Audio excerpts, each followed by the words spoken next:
organs, just a little reminder. Let's back up and just kind of review. What is the largest organ of the lymphatic system? It's located in the upper left of the abdomen. Spleen, very good, very good. It acts in phagocytosis and getting rid of cellular debris, not to mention reacting to foreign molecules. We're going to talk about foreign stuff in just a second. Very good. What is the organ located in the mediastinum that matures our T lymphocytes? Thymus. Very good, very good. And then what do we call all of the non-encapsulated lymphatic tissue that we find in all of the organs, like our tonsils, our Peyer's patches in our intestines? What was that called? You guys remember? Lymphatic nodules or the malt? Okay, so nodules are the malt, was what I was looking for. Lymphatic nodules are the groups of unencapsulated tissue, right? So like the tonsils and the appendix are kind of more like nodules, but collectively that's the mucus-associated lymphatic tissue, or malt, right? That's all of the lymphatic tissue that we find in all of our organs. Okay, good. Now the purpose of the lymphatic system, we've mentioned a little bit about picking up that excess fluid that's in the tissues. I feel like we've beat that one into the ground. You guys remember the 3 millimeters of mercury that leak out into the tissues, blah, blah, blah, blah. We got that, right? So the other big thing that the lymphatics does for us, the lymphatic system does for us, is immunity. It's huge. Okay, you would die without a lymphatic system. Most people who just don't have one branch of this will die. And we'll talk about certain things when we get to it that affect different areas in this response, okay? So first I want you to write a definition of pathogen, okay? Gen or genesis, right, means what? So what's the Genesis in the Bible? Was what story? Lots of them, but creation, the beginning, right? So gen means to create. It's when you don't remember, genitals create new people, right? That's what they're called, okay? So gen means to create, path means disease. So pathogens create disease, okay? What are some things that can be pathogens?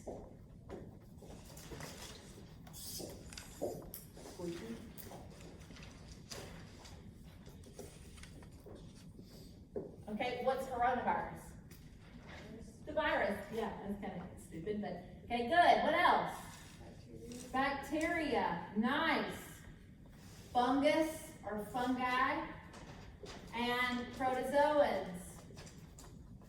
Okay, parasites. Those are all things that are pathogenic, right? They're causing a disease. So we need to be able to respond to those pathogens. We have a lot of built-in ways that don't care what the pathogen is. It could be coronavirus, it could be flu, it could be strep, it could be fungus. I think of one that would be maybe like a respiratory fungus. Protozoans like coccidia, which is something we often see in animals and in people. Doesn't matter what it is. We have some reactions from the immune system that react no matter what. And then we have a division of the nervous system that responds to specific things, like the flu. Right? So first let's start with our nonspecific or innate immunity that protects us from anything getting in from the outside world. Okay? This has nothing. We don't care if it's flu, we don't care if it's corona, we don't care if it's a ringworm, we don't care what it is. Okay? All things react in the same way in these nonspecific. We react in the same way to all things through this non-specific immunity, okay? All right, first thing, this is kind of fun. This is one of the reasons it's nice to be a vet. Species resistance. There are some pathogens that cannot affect or infect other species, okay? For example, you can't get cat AIDS, okay? There is cat HIV, like it's not cat HIV because that'd be human immunodeficiency virus, but there is cat IV, feline FIV, right? So feline immunodeficiency virus, you can't get that. Dog distemper, you're not going to get that, okay? There's a lot of things that you can't get because you're not a dog. They're designed to attack a dog. So species resistance, and that's because we're different body temperatures, our cells have different receptors on them, and some things just can't infect people. There's all kinds of avian and swine and dog and cat and all species, viruses and bacterial infections and things that just don't infect us, okay? For example, if you ever, has anybody ever had a dog with parvo? Okay, so parvo is a devastating disease. It can be fatal in puppies especially. It causes horrible diarrhea, vomiting, and dehydration in puppies. And unfortunately, it can live in your yard for up to 2 years. So if you had a dog die of parvo, you need to be very, very careful in getting other ones. Guess what though? You can't get parvo.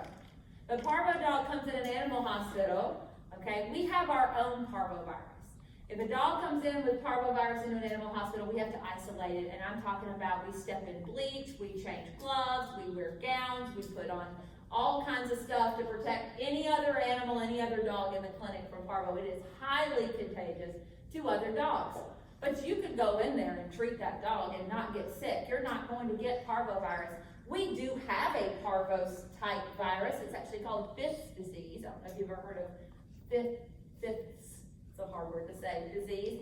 But it causes like a rash, like red dots and a rash on the skin. Okay, it's in the parvovirus family, but that's not the same one that dogs get. So there is species specificity, okay, which is, like I said, a good reason we don't have to worry as much. And this sounds really terrible and probably shouldn't put this on video, but if you stick yourself with a needle that you just stuck in the dog, you don't have to be as worried, okay? You're not going to get HIV virus, you're not going to get anything from that dog that could possibly kill you. Now, there is an exception to that, of course, rabies. Rabies is communicable to all mammals, including dolphins, okay?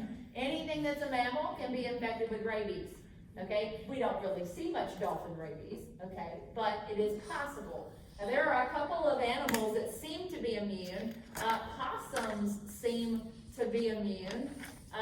We have not had much, I used to say any, but I can't say that anymore. But we don't have much terrestrial animal rabies in the state of Mississippi, which means animals on the ground, like raccoons, foxes, things like that, right? We do have bats that do test positive for rabies, so that is a thing. But other than that, we don't really see much terrestrial animal rabies. Not too long ago, a couple of years ago, there was a little kitten in Starkville. It was coming out of the Food Max. If anybody's been to Starkville before, it's coming out of the Food Max, like kind of around the back of the Food Max, and it actually tested positive for rabies. And so we can't say no terrestrial animals, but that's because of that one kitten. But we really don't see much now. I will say that Tennessee, Alabama, and Louisiana do have cases of terrestrial animal rabies. So it's not like there's some kind of fence up around Mississippi, okay? I think we just don't report it. I think people see like a crazy raccoon in Mississippi and they just shoot it, right? They don't report it and send it in. I think that may be part of it. We just crazy in Mississippi, I guess. And we just shoot the rabbit dog or whatever. We don't worry about it. But there is definitely a possibility we would have terrestrial animal rabies here in the state of Mississippi. I found a dead bat on the back porch of my house not too long ago, and this is also really terrible. It shouldn't be admitted on camera, but I got a little behind on my cat's vaccines because I kind of have a little herd and they all kind of stay in my yard, and so I don't really worry too much about communication with other cats outside of but they are outside, so they're vaccinated now, okay? But I was worried because I found a dead bat on the back porch, and then I have this herd of unvaccinated cats, okay? So I ended up sending the dead bat into the health department. They actually will take specimens from you if you find a dead bat or whatever, because my concern was that one of my cats killed it. Turns out that bat tested negative for rabies, so that was good news, okay? I didn't have to worry about quarantining all my cats and myself from all my cats and all that kind of stuff, which would have had to happen. The only way we can test an animal for rabies is to cut its head off and take its sample its brain. Okay, that's it. That's the only way. What we do, instead of having to do that, right, is quarantine them. If they don't show signs within 10 days of being rabid, like if a dog came up and bit you, we would quarantine the animal for 10 days, and if in 10 days they're not being neurologic and weird and foaming and Cujo, right, they're fine, okay? We take for granted here in Mississippi that we don't have much of that, so we get bitten by a dog or whatever, we assume it's not rabid, right? I mean, how many have been bitten by a dog? Like, hanging right in my hand, right? And how many of you, the owner, quarantined them for 10 days? No, they just were like, no, and then that dog sat right by you, you know, looking at you for the rest of the day, right? We take it for granted. In places like California, veterinarians have to be vaccinated for rabies. I actually am vaccinated for rabies, working with animals. Most veterinarians are. We got vaccinated in vet school, and it's the same shot we give a dog, except for it's $10 to $20 for a dog and $300 for a person, right? And such is the way of vet medicine, right? But anyway, so I haven't had my booster in a long time because I don't practice anymore, but if I ever did go back into practice, I'd get my little booster. That's one thing that does not care what species you are, but for the most part, you are going to be protected from most diseases. Now, can viruses mutate and then start infecting other species? Yes, that's what we suspected for a little while is going on with coronavirus. I don't know who to believe about what and where this virus came from, right? But we did see this with avian flu, with swine flu. We can see it mutate and figure out how to infect another species. Once you expose a virus enough to another species, it will figure out a way to infect it. This is what happened with human immunodeficiency virus. Okay, it started out as simian immunodeficiency virus in monkeys. And in other areas of the world, not so much here, people will eat monkeys, okay, because there's like deer in the woods. And so they will consume monkeys. And unfortunately, when you're butchering meats, that blood comes in contact with your blood. And over time, that virus figured out how to infect humans. It doesn't have anything to do with anybody being weird with a monkey, okay? That's not what happened with HIV, okay? It's not, that's a common misconception that people think that something was going on with monkeys somewhere, okay? Which people may do that, I don't know, whatever, but that's not where HIV came from. It came from butchering of meat and mixing blood with blood of a human, and the virus figured out how to infect people, and so became HIV. Okay, so there are ways for pathogens to figure out a way past this. Okay, so here comes our other protections. Our next one, also called our first line of defense, is mechanical barriers. We learned one back in AMP1, the very first body system that we did, which was the integumentary system.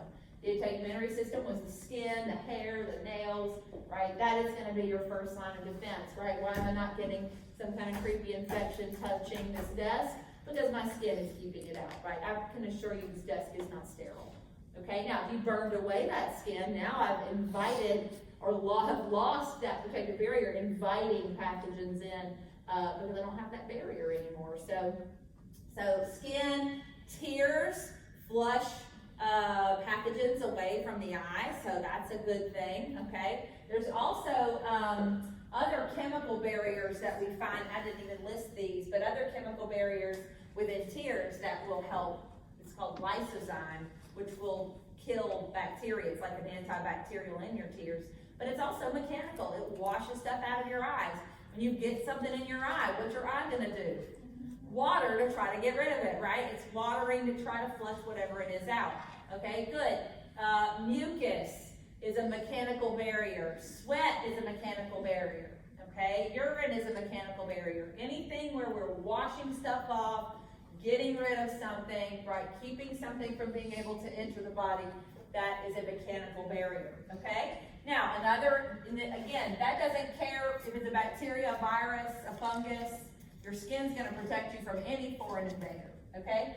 Same for chemical barriers. These are things that your cells will produce and do in response to any pathogen. It doesn't matter what pathogen it is. It doesn't care if it's flu, if it's strep, whatever, it doesn't care. It's going to do these things, okay?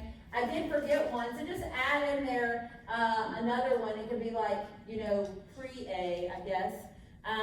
Tears do have lysozyme. What's another chemical barrier in our digestive system, you think, that might block being infected with food poisoning every time you eat somebody's grilled hamburger that's not sterile either? What is that, you think?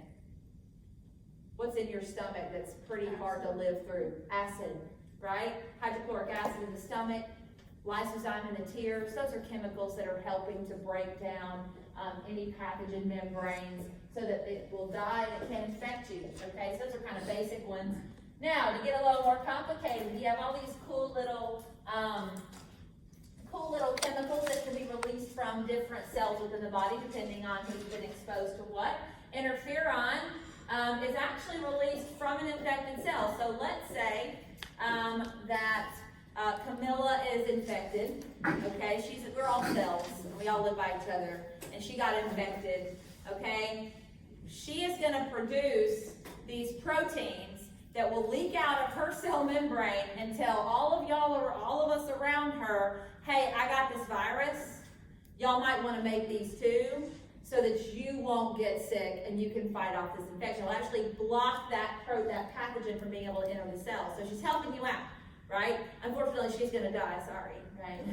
Unfortunately, you'll die, right? And so when you do that, you release these proteins, and all of y'all are like, what happened to her? Okay, I'm going to have to block this, right? And so whatever's like oozing out of dead Camilla, right? We'll notice that, and we'll be like, okay, let's synthesize some proteins to block my infection. Okay, and that's interferon. Interferon is released from infected cells, and it tells the neighboring cells specific proteins to secrete specific proteins that decrease pathogens. Okay, so pathogens' ability to enter the cell. So now she's helped us out. She unfortunately didn't make it, but she's helped us out, and now we're ready. Okay. Now another thing that can be secreted from different cells, like neutrophils, right? They're our first on the scene whenever we have an infection. Is defensins. Defensins are cool because they can actually poke holes in a bacterial wall, or it can poke a hole in a cell membrane or something, okay, and kill it. If you poke a hole in it, it dies, okay? So defensins will be released from neutrophils. They don't care what it is, bacteria, virus, what bacteria it is, they're going to poke a hole in it, okay? Collectins are neat, okay? So if you guys were all, y'all were all pathogen, right? What we can do, collectins, what that will do is aggregate you all together. It's kind of like I grabbed you all and I like flagged down the neutrophils to come and eat you. Okay? All right? So I'm going to collect you. Collectins do just that. They gather up all of the pathogen together, making it easier for it to be phagocytized. Okay? So that's kind of neat. These words kind of sound like what they do. Complement is a little bit weird. Complement actually is mostly part of specific immunity because its activation by the classical pathway is to be in contact. Complement is a group of proteins. They come in contact with antibodies. Okay? Since we've included this in nonspecific, there is an alternate pathway where complement proteins, they're just little proteins floating around in your body. Why do you have them? Because you just do. Okay? They're floating around in your body, and they can be activated by the presence of pathogen itself. Okay? So just coming in contact with foreign material, you can activate this cascade of, it's like a domino effect that's going to end up really increasing phagocytosis. Okay? So it's helping us eat it and get rid of it. Just remember, phagocytosis is the goal. We want to engulf it and kill it and get rid of it. So anything that helps with phagocytosis is our friend. Okay, collectins help with phagocytosis. Complement's going to help with phagocytosis. Okay, another guy, this guy sounds pretty, I've almost said a bad word, but bad A, right? Because he sounds like he's like, you know, riding a motorcycle to me. I don't know why, wearing leather jacket with like a automatic weapon of some sort. I'm picturing that movie Natural Born Killers. I don't know if you've ever seen that, right? That's a messed up movie. But anyway, like that's what I'm picturing because this is natural killer cells. Okay, these guys are a group of lymphocytes that are going to poke holes in infected cells. So let's, poor Camilla. I'm going to use you again. You're that poor infected cell. So here comes a natural killer cell. You're not dead yet. Well, he poked a hole in you. And now you did. Which is good. Not for you. But now you can't proliferate and divide, and that virus can't divide within you and spread. Right? So natural killer cells are going to end that virus in his infected cell and end that cell line, right? He's not, this one pokes the hole in bacteria, which was all well and good. This one actually kills its own, your cell, but it's an infected cell. Super important with cancer. There are cells in your body right now that are cancerous. Isn't that scary? There's a problem, something went wrong, and it's mutated. But the good news is it never shows up, it never sets up shop, it never continues, because natural killer cells are going to find that cancer cell and poke a hole in it before it can divide. Okay? Which is why a lot of cancer treatments now are focusing on the immune system. your own immune system fighting off the cancer cells. That is your biggest helper, your own immune system. Right now, especially in me, because I'm 42, right? There's a lot, not yet, but I'm been to be, okay? But about to be 42, but because I'm older, right? Cells are mutating, they've been exposed to all kinds of pathogens, weird mutagens and carcinogens, Diet Dr. Pepper all these years, right? Punching my cells in the face. And eventually, by the time you're 41, whatever, right, it's gonna start mutating. These cells are gonna, there might be one cell that starts trying to divide out of control. Natural killer cells like, no, no, no, I see you. Okay, poke a hole. Okay, poke a hole, he dies. Now what happens as we get older, immunity decreases as we get older, and we lose that ability to poke a hole in it. And so now, unfortunately, those cell lines can divide or whatever, and that can possibly lead to cancer, right? Not everybody, right? But hopefully your natural killer cells will stay nice and active for your entire life. But there is a possibility that when this declines, then cancer cells would be able to grow. So we do try to use natural killer cells as a treatment for cancer, which is kind of neat, right? They go in your body and poke holes. Inflammation is kind of the bad guy of nonspecific immunity, okay? He has a purpose, but this is why you feel bad, okay? This isn't why you feel bad, right? When you get the flu, why do you feel bad? It's not the virus.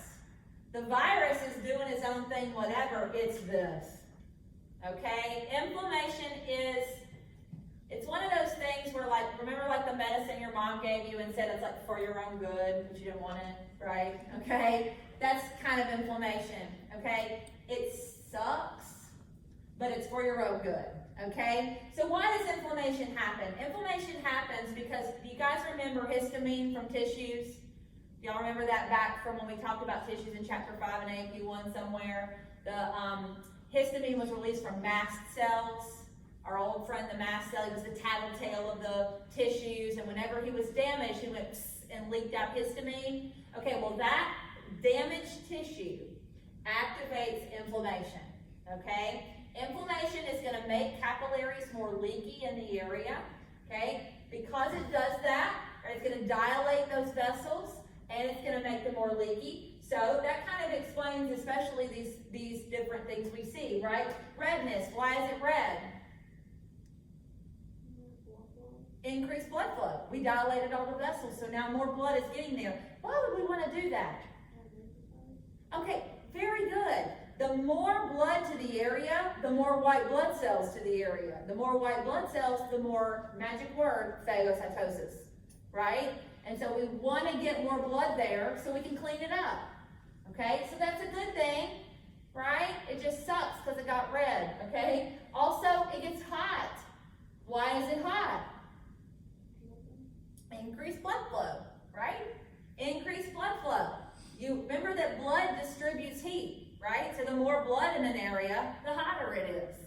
Okay, so it's going to get red, it's going to get hot, it's going to swell. Well, that's obvious because now we've made those capillaries more leaky in the area, trying to get those white blood cells out into the tissue to clean it up. And pain. That increased fluid is putting pressure on nerve endings. Okay? Why is that a good thing? Why would pain be a good thing? It's to help you. Why would that be a good thing? What if you didn't have pain when you got a splinter or stepped on a tack or... You wouldn't know. Okay? You wouldn't know. And so now you're walking around barefoot with a big old hole in your foot or whatever, and it's going to get infected. Right? This is part of the problem with diabetics. They have that diabetic neuropathy, they lose feeling, right? And so now that any kind of a pathogen or whatever that may be there, we don't even know. And I'll give you another example. In back patients, right? We love to pump back patients full of steroids. And I'll give you an example of a little dachshund that I treated once that was down in the back end, okay, which means he was dragging his little back feet. And we decided he could still feel his toes. The owner could not afford to do any kind of emergency neurologic surgery, which a back surgery is going to run you about $2,000 or so. And you got to take it to a referral center to have that done.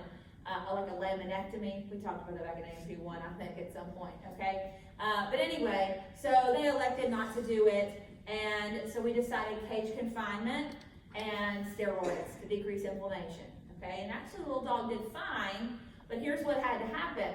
We originally gave him so much steroid, he felt great, okay? Why is that a problem? Yeah, so when he goes like, yay, okay, now he just made his already inflamed back like irreparable. This is the same problem with like athletes getting injected with steroid in their knee, right? And so then they go back out and play on it. Well, guess what? Then they tear it up permanently, right? So it was just a little torn, and we made it feel good, so then you kept going, and now it's a lot of torn, okay? Which is why that's not necessarily a real good idea, okay? So I had to lower the dosage of steroid on my little dachshund because he was too happy and felt too good, and he was jumping all over the place, and it was going to make his recovery much longer and much more difficult. So I had to cut back a little bit. I didn't want him to hurt, but I need him to feel a little pain so he will restrict his own activity a little bit, okay? Because dogs are hard to convince otherwise, right? You can't like talk it out with them. You're like, hey, listen, you got to do this or you're never going to walk again. He's like, whatever, right? I don't hear you. Okay, so it's hard about working with animals, right? You can't like reason with them, and they can't tell you what hurts. Right? You have to like look at their sad eyes and try to figure it out. Okay, so anyway, so these are the bad guys of non-specific immunity, but definitely do have their place, right? So we do block inflammation with anti-inflammatories. If it's a pain that we feel is not doing us any good, like a headache or whatever, okay, that's like would be like non-steroidal anti-inflammatories, which would be NSAIDs, ibuprofen, Aleve, right, aspirin. Those things are going to be anti-inflammatory. Steroid is an excellent anti-inflammatory. It blocks the activation of this pathway. That blocks like histamine from activating this pathway, right? So we don't have the redness, the heat, the swelling, the pain. Now, did we address the issue causing that? No, but we're blocking the inflammation. Just understand that when you take ibuprofen, right? Is that it is blocking the reaction and response. Now, the presence of inflammation does trigger more inflammation. So I've heard people say, like, go ahead and take an ibuprofen before you get your shot and things like that, because once it starts, it does kind of positively reinforce itself. And the more inflammation you have, the more inflammation it causes, and then that causes more inflammation and more inflammation. So it's good to kind of put the brakes on it early. So if a doctor does tell you you may want to go ahead and start on some pain medication even before you're hurting, you kind of get ahead of that inflammatory cycle. And that's not a bad thing, especially for like NSAIDs and steroids. Now, when we're talking opiates, I have a whole other feeling about that, which could take forever, so we're not going to go there. Okay, we'll discuss that another time. Another non-specific immune response is fever. Again, gets a bad rap, but really is there to help you. Fever comes from lymphocytes that are activated. They're engulfing, but it doesn't matter what, bacteria, viruses, whatever, and releases something called interleukin-1. Interleukin-1 is also known, and I wrote this because I love this word, an endogenous pyrogen. Okay, which you know what that means. Gen means to create. What's pyro? What's a pyromaniac? They like to do what? Light fires, right? Pyro means fire. So this is creating fire, which would be like fever, right? And then endogenous means within your body, right? So it's creating fire within your body, yeah? Okay, so endogenous just means it's created within. So sometimes it's called the internal or something like that, like internal fire maker or something like that. Very overly dramatic, okay? And I love that word, endogenous pyrogen, okay? Which is interleukin-1, and what it does is it tells the hypothalamus to set your body temperature a little bit higher, okay? Your hypothalamus is responsible for setting your body temperature at 98.6. It's gonna reset that. So it's not like you're hyperthermic. Like if you have heat stroke or whatever, you're hyperthermic. You're not infected with anything. Your temperature is high because you're hot, okay? With fever, you actually change your base set point. Your body is gonna leave your set point higher for a couple of reasons. One, increasing the temperature increases phagocytosis. I picture the bacteria moving through the body, and then when it's really, really hot, they're like this. Right? Making it real, I'm on video now, right? Okay? And that increases, it lets your phagocytes get to it easier because it slows down, it's all blood, right? And so that's going to increase phagocytosis.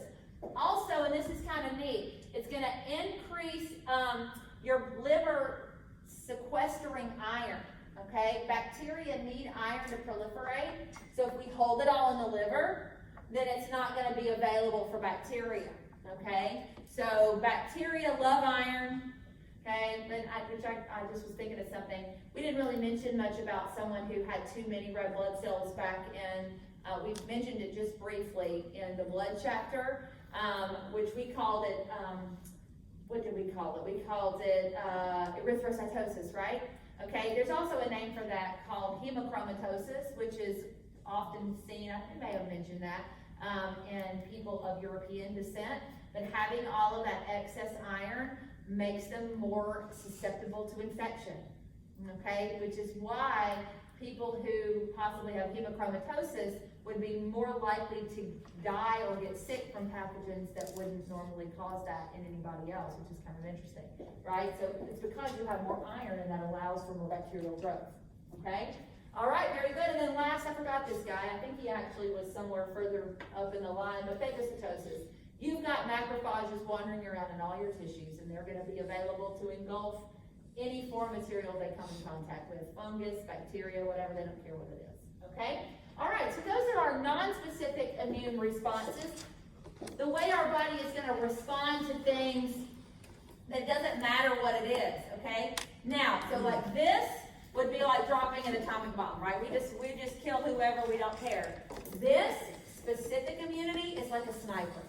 We want to take out a specific pathogen, okay? Specific immunity or adaptive immunity is called specific because it is targeting a specific antigen. Let's review what that word antigen means, okay? An antigen is a surface molecule that stimulates an immune response. Now remember, every one of your cells has an antigen on it, okay? But once upon a time when you were a little baby fetus, okay, your body took an inventory and said anybody with this antigen belongs here, and that's okay. Okay, we're fine with these surface antigens. All of your cells are wearing antigens, name tags, right? They're wearing surface antigens that say, I belong here. I'm supposed to be here, but now if I put your cell in somebody else's body, that doesn't belong, right? And their body will mount an immune response to it, which is why like tissue rejection is an issue, right? We can't just stick somebody's kidney in somebody else and not worry about their immune system attacking that kidney, right? It's wearing a different name tag.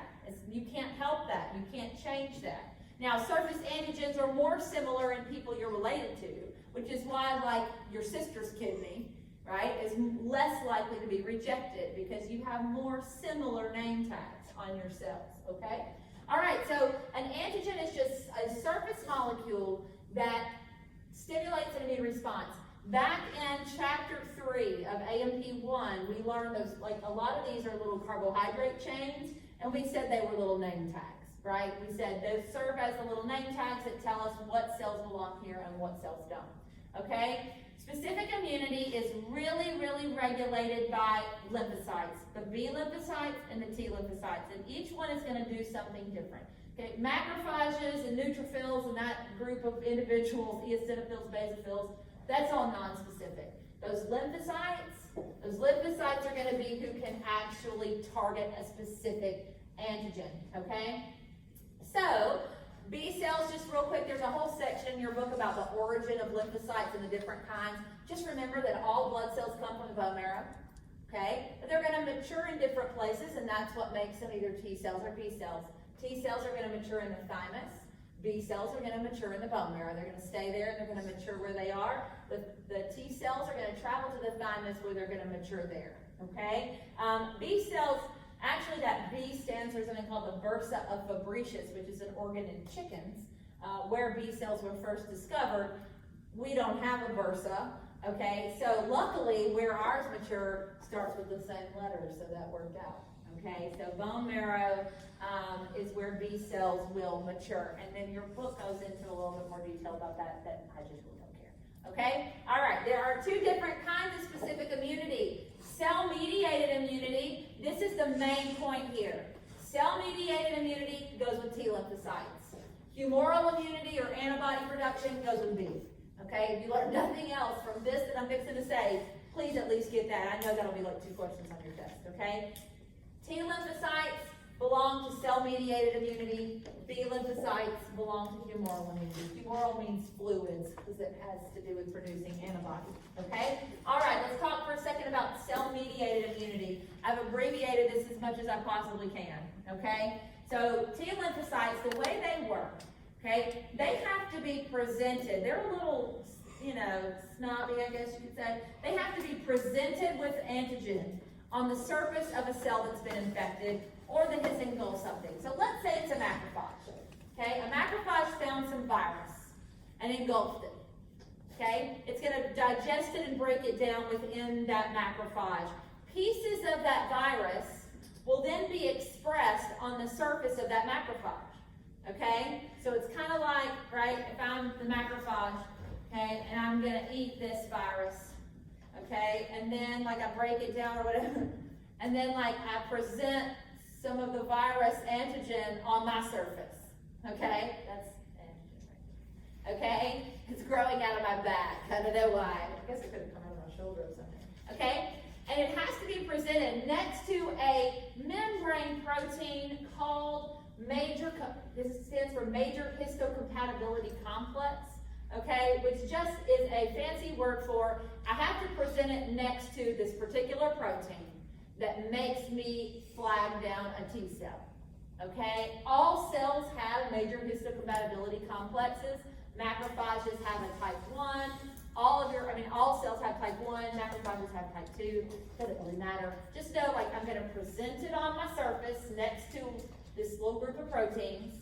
It's like you have to present it, okay? And because the T cell has to have it presented is why we call it cell-mediated, okay? That's like leaking all over me, okay? It's called cell-mediated because it has to have interaction with another cell. Somebody else has to be like, T lymphocyte, sir, here is this antigen. Would you react to it, okay? And the T cell will be like, oh, okay, sure. Okay, so the T cell is going to bind. Now, this is really neat, and I kind of forgot to mention that back here. You have, like, infinity different antigen-recognizing lymphocytes. They're just, it's so neat, but, like, for whatever reason, you're going to have matching lymphocytes for, like, any antigen you could possibly see, which is really weird. Right? Your body is going to have like infinity, like things you haven't even seen before, okay? Things you've never seen, things you'll never see. You have like a library of all of these possible, it's kind of like that big dictionary. There's a lot of words in there you're never going to use, right? But they're available, and sometimes you may need one. So floating around, right? You've got all these T cells with all these different possible antigen matching surface antigens on them. Right? And the matching guy, so I'm going to present this, and you're going to have a T cell that will match this. Weird, right? But you do. Okay? It's going to bind, and it's going to activate that T cell to divide. Okay? When that T cell divides, it's going to divide into helper Ts and killer Ts. Okay? Helper Ts are very important because they release something called cytokines, which are absolutely 100% necessary for activating B lymphocytes. You can't have antibodies without helper T. This guy is who is targeted by HIV. HIV targets helper Ts, specifically the CD4 helper Ts, okay? Helper T is the target of HIV, so now you can see why that's such a big problem, because without it, you won't even have any of this pathway. Okay, helper T cells release cytokines that will activate humoral immunity. Okay, antibodies. This results in antibody formation. So important. Okay, now killer Ts they'll go out and actually can engulf and kill any kind of foreign material. Okay, they'll bind it, they'll increase its like phagocytosis and get rid of it. Okay, killer T's also will release interleukins, which will stimulate the production of memory T's, and these will hang around. So it's kind of like in the dictionary, if you used a word, we highlight it, so that we'll know if you ever use this word again to be ready, right? So you have infinity different possibilities. You're only going to need memories for a few things, right? So you're not going to make a memory response to something you've never seen, but if you've ever used this T cell, you're going to keep a copy back, so that next time we can activate this whole thing even faster. Okay, that's the goal. We want to keep some memory T's and say, this is one we may need again. They actually use this one. We might need this one again. So let's make a little memory T so we can do this faster if we ever see him again. There's like so many that you're never going to use. Okay, but some of them, if you do use it, we're going to make a memory response. Okay, all right. I'm a little out of time, so I didn't quite finish, but we did fly. So Thursday, we'll talk about antibody formation. We will also talk about practical classification, spit it out, of immunity, which is fun. Vaccines, we're going to talk vaccines. Okay, we'll do that on Thursday. And last day.